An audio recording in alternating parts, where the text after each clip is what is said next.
Hi, greetings. It's me, Dr. Paul Gerhardt, and today I want to talk about the psychodynamic approach perspective to leadership. And I'll say that one more time. It's the psychodynamic approach to leadership. And this is really an interesting, very, very interesting and scientific way of looking at leadership.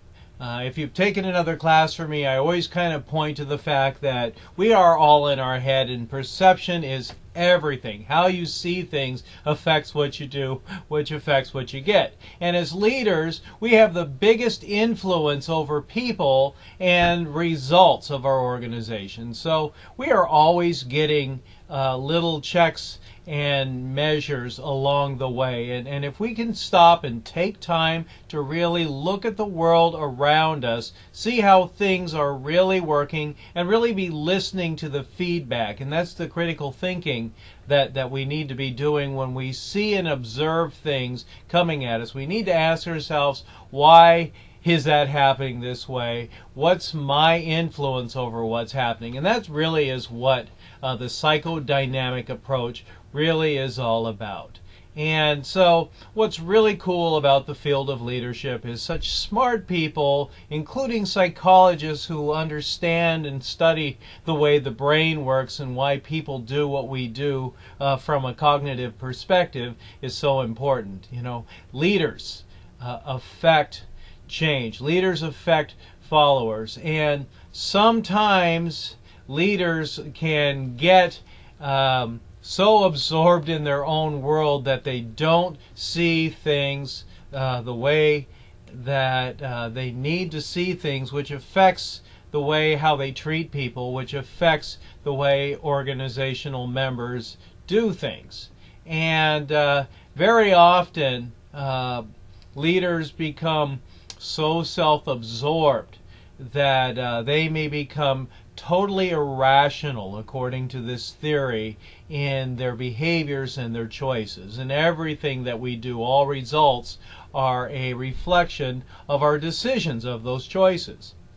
So it really is important for each of us as leaders to take a step back and consider some of the research that went into this psychodynamic approach to leadership. I mean, we all are part of organizations that each of us has things to do, and it's our unique perspectives and actions that help either make the organization stronger or weaker. And what's so interesting about this theory is, I mean, it takes kind of a holistic view and says, listen, we're all an accumulation of our own experiences, and that affects how we see the world. And then those essentially create filters for us in which we see things, and sometimes the way that we see things can cause us to sabotage success for others. And as leaders, we need our followers to be successful.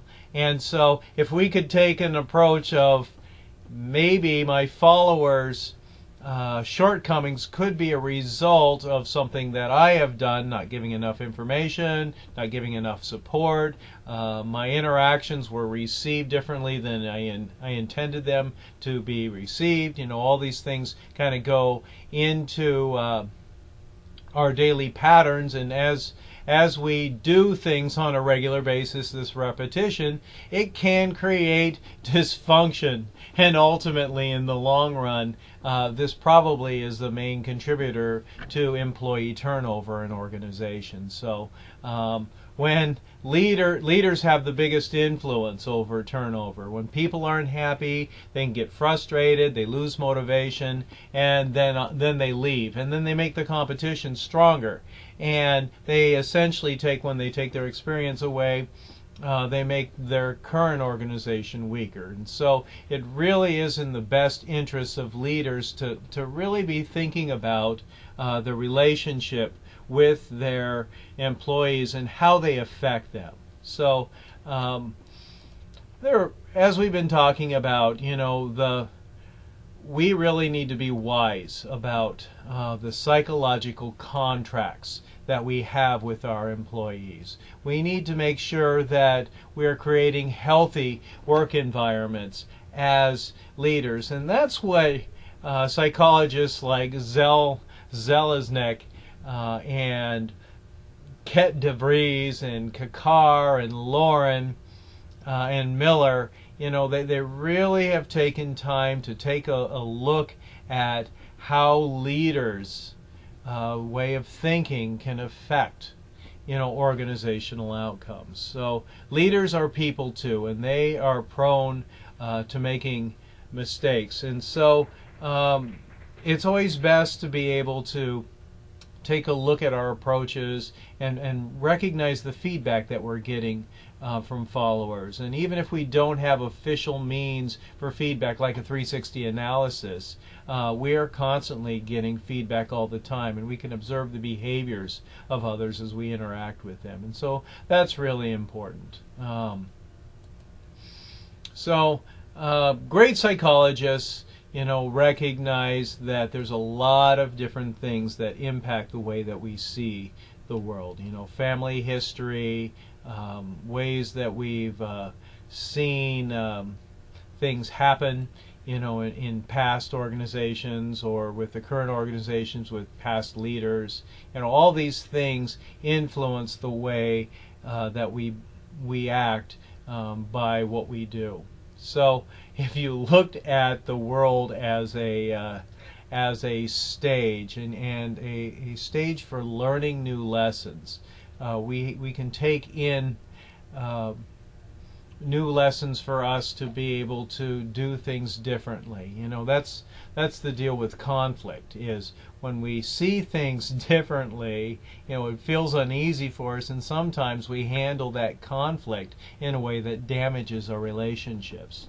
And it's those interpersonal relationships that truly matter the most in organizations, because it's the close-knit teams that have high levels of trust that build speed in organizations, because they're not questioning their trust. They're relying on other people to do what they do and act with integrity. And when people aren't meeting those expectations, it makes the organization just a little bit weaker. And this is why effective communication is absolutely important. So this psychodynamic approach is really, really complex. The people have a fight or flight defense mechanism in us. It's what makes us human. We need to recognize what we're working in. Sometimes in workplaces we create a friend or foe or in-group and out-group relationships, and it really is the leader who shapes and influences those types of relationships. If you're a leader who's creating in-groups and out-groups, you're probably not creating the most effective teams. So it really is up to a leader to recognize how his or her actions affect the dynamics of a team, and so having relationships where people are paired in a way where it's productive rather than ganging up against someone else. And sometimes that ganging up happens against the leader, and that's the feedback that I'm talking about. And so there's always different opportunities for us to change the way that we do things, but we need to be cognitive of the way that of the messages that people are sending us. So very often we each get busy, and especially top executives get super busy, and they rely on the systems that are in place to do the daily work that they're doing.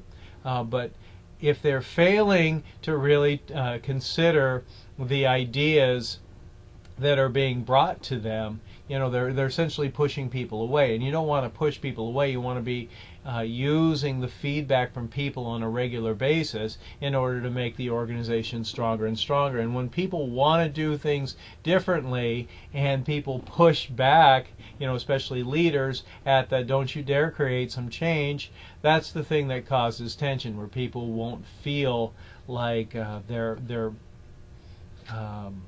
their ideas are being considered, and that they aren't making a positive difference in that organization. So we really always need to be aware of the mirroring that takes place. That's the cues of others, the messages that we're getting from other people. It's very often we are trained because we have parents, that help affirm us all the time, and so we become accustomed to getting that affirmation from our parents, and that kind of happens in the workplace.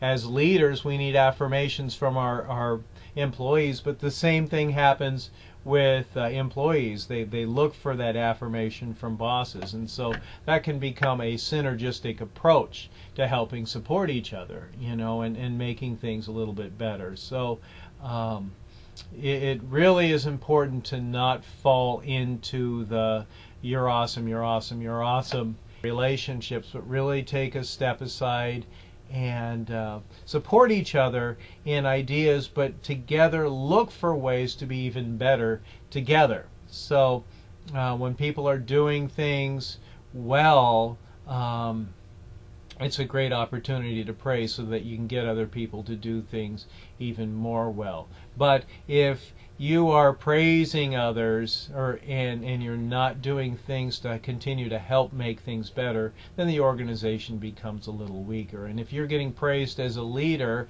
and you fail to take time to change things as they need to, you're not helping the organization move forward. So be aware of how people feel, and that's kind of the essential message in this video, is that we all have the power to influence other people, and as leaders we could be pushing people away by what it is that we do. It could be our not open to feedback, and not being able to work through conflict, and it's taking a look at the criticism in an honest way to help us become even better at what we do. But if we get our egos caught up in who we are as leaders, it may make us blind into being able to give members what they need to be successful. So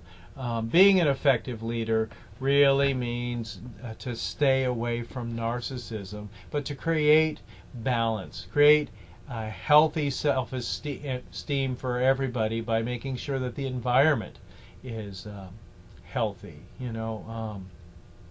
Too often leaders will react in a negative way from constructive criticism when they really should be listening to the advice of their followers, because that gives people more perspective in order to make the organization better. But if their ego is so huge that it keeps them from really seeing the wisdom of followers, the leader essentially becomes the weaker link. So the literature calls those self-centered leaders dark leaders, and it is really kind of an interesting phenomena to think about how you can be successful and grow your career. But if you are not supporting people and recognizing the feedback that we're getting from others along the way, and it means that you are not growing in a healthy way to make the organization even stronger. So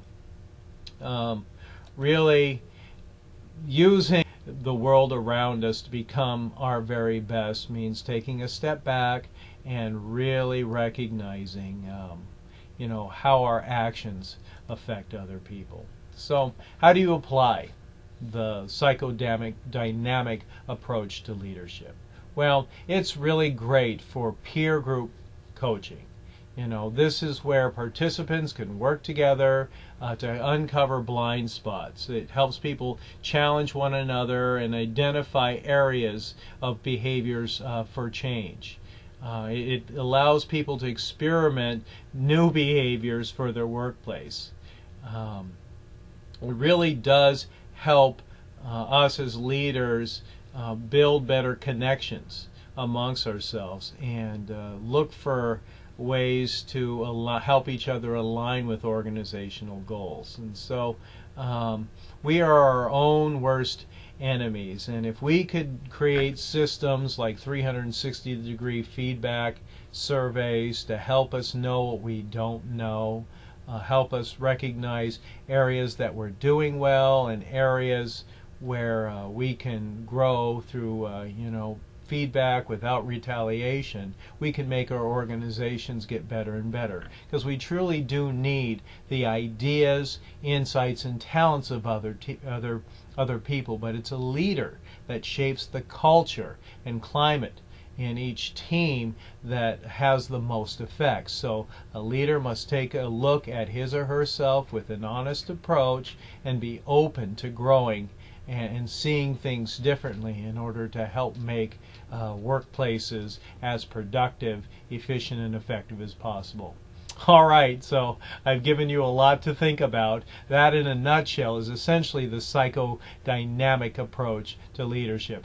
Thank you so much for your valuable time. I hope you've enjoyed the presentation. I know there's a lot of theory here, and I've simplified a lot of things as it relates to the psychodynamic approach. But essentially, we're all in our heads, and we need to recognize how we influence things both positively and negatively. We need each other to be the best that we can be, but we have to be listening to the feedback and recognizing and owning how our behaviors have the way other people see and do things. We want to create teams where people like working and help bring out the best in each other ultimately.